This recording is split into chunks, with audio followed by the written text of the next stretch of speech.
రైతులకు చెల్లించాల్సిన సీఎంఆర్ఎఫ్ బకాయిలు తక్షణమే చెల్లించాలని ఆనపర్తి మాజీ ఎమ్మెల్యే డాక్టర్ సత్య సూర్యనారాయణ రెడ్డి డిమాండ్ చేశారు.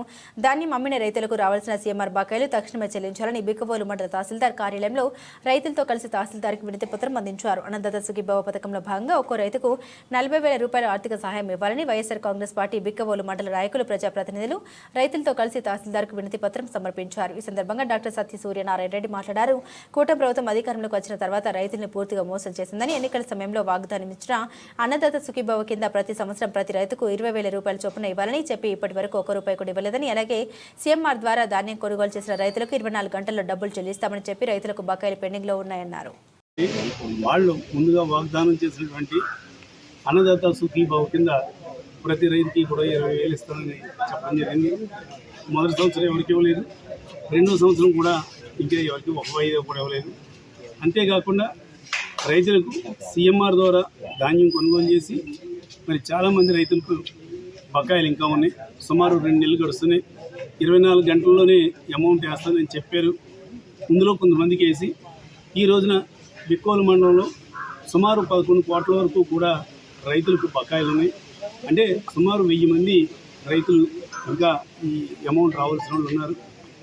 మరి ఈ కార్యక్రమానికి ఇచ్చేసినటువంటి వైఎస్ఆర్ కాంగ్రెస్ పార్టీ బిక్కోలు మండల నాయకులకు, కార్యకర్తలకు, అదేవిధంగా రైతులకు అందరికీ కూడా ప్రత్యేకంగా ధన్యవాదాలు తెలియజేస్తాను. ఎందుకంటే వాతావరణం మరి అనుకూలించకపోయినా కూడా ఇంతమంది ఈ కార్యక్రమానికి ఇచ్చేసినందుకు వారందరికీ కూడా ప్రత్యేకంగా ధన్యవాదాలు తెలియజేస్తూ, అదేవిధంగా మరి ప్రభుత్వం అధికారంలోకి వచ్చి సంవత్సరం దాటిపోయింది.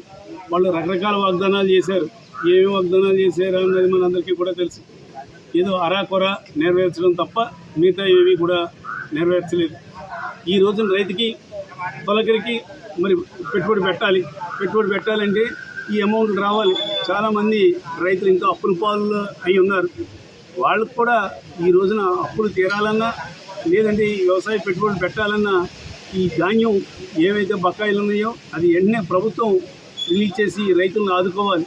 లేదంటే ఈ రైతులు వ్యవసాయం చేయడం కూడా చాలా కష్టం. అసలే వ్యవసాయం కష్టమైన పరిస్థితుల్లో మరి రాజశేఖర రెడ్డి గారు ముఖ్యమంత్రి అయిన తర్వాత, మరి గతంలో అయితే అంతకుముందు అయితే చంద్రబాబు నాయుడు వ్యవసాయం దండగనేవాడు. రాజశేఖర రెడ్డి గారు వచ్చిన తర్వాత వ్యవసాయం దండగ కాదు పండగ అని ఆయన నిరూపించారు. తర్వాత వచ్చినటువంటి మరి జగన్మోహన్ రెడ్డి గారు రైతులకు మరింత సహాయం చేయడానికి రకరకాల స్కీములు రైతులను ఆదుకుంటానికి ఆయన ప్రవేశపెట్టారు. కానీ కూటమి ప్రభుత్వం అధికారంలోకి వచ్చిన తర్వాత ఆ స్కీములు ఏమీ కూడా అమలుపరచకపోగా న్యాయంగా రైతులకు రావాల్సిన సొమ్మును కూడా ఈ 2 నెలల నుంచి కూడా మరి వాళ్ళకి ఇవ్వకుండా ఇలా బకాయిలు పెట్టడం అన్నది ఎంత దారుణమో చూడండి. జిల్లా వ్యాప్తంగా అయితే సుమారు 150 నుంచి 200 కోట్ల వరకు కూడా బకాయిలు ఉన్నాయన్నారు. మన బిక్కోలు మండలంలో అయితే సుమారు 11 కోట్ల వరకు కూడా ఇంకా బకాయి ఉంది.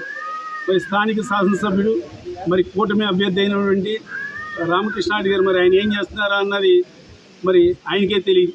ఎందుకంటే మేము రైతులకు ఎంతో సహాయం చేస్తున్నాం, ఎంతో మేలు చేస్తామని ప్రచార ఆర్భాటాలకే ఆయన పరిమితం. కానీ ఈ రోజున 2 నెలల నుంచి ఎందుకు వీళ్ళకి ఇవ్వడం లేదు, ఈ బకాయిలు ఎందుకు చెల్లించలేదు, అదేవిధంగా మరి ఈ అన్నదాత సుఖీభావ కింద ఎందుకు అమౌంట్ ఇవ్వలేదని ప్రభుత్వాన్ని నిలదీయవలసిన బాధ్యత ఒక బాధ్యత గల ఎమ్మెల్యేగా ఆయన పైన ఉంది. కానీ ఆయన ఇవేమీ పట్టించుకోవడం, ఎంతసేపు కూడా కక్ష సాధింపు, దాడులు చేయడం వీటి మీదే దృష్టి తప్ప రైతులకు సహాయం చేసే ఇటువంటి కార్యక్రమాలపైన మాత్రం దృష్టి లేదని ఈ సందర్భంగా తెలియజేస్తూ, అంతేకాకుండా ఈ రైతులు కూడా ముందు కొంతమంది ధాన్యం అమ్ముకున్నారు, ఆయన కాడికి అమ్ముకున్నారు. ప్రతి ఎకరాకి కూడా తక్కువ అనుకుంటే సుమారు 10,000 వరకు కూడా నష్టపోయారు. మరి ఎమ్మెల్యే రైస్ మిల్లర్స్ తోటి కుమ్మక్కవడంతో మిల్లర్స్ కూడా రేట్లు తగ్గించి మరీ కొన్నారు. దాంతో సుమారు 10,000 వరకు, ఎకరానికి 10,000 వరకు కూడా నష్టపోయారు ముందు అమ్ముకున్న వాళ్ళు. వెనకాల అమ్ముకున్న వాళ్ళకి అసలు సొమ్మే రాకుండా ఉంది. ఏ రకంగా చూసినా రైతులు నష్టపోయారని చెప్పడానికి ఈ ఒక్కటే ఉదాహరణని ఈ సందర్భంగా తెలియజేస్తూ, ఇకనైనా ప్రభుత్వం వెంటనే ఈ నిధులు రిలీజ్ చేయాలని, ఈ బకాయిలు ఏవైతే ఉన్నాయో బకాయిలు రిలీజ్ చేయాలని, అదేవిధంగా మరి ఈ ఏదైతే వాళ్ళు వాగ్దానం చేశారో 20,000 కూడా రైతు భరోసా కింద రైతులకి అన్నదాత సుఖీభావ కింద మేము ఇస్తామని చెప్పారు. 1 రూపాయి కూడా ఇవ్వలేదు. రెండో సంవత్సరం వచ్చింది, రెండో సంవత్సరం కూడా ఇంకా రిలీజ్ చేయలేదు. తక్షణమే మొదటి సంవత్సరానికి కొట్టిన సొమ్ము అదేవిధంగా ఈ రెండో సంవత్సరం రిలీజ్ చేయవలసింది కూడా వెంటనే రిలీజ్ చేయాలని వైఎస్ఆర్ కాంగ్రెస్ పార్టీ తరఫున డిమాండ్ చేస్తున్నాం.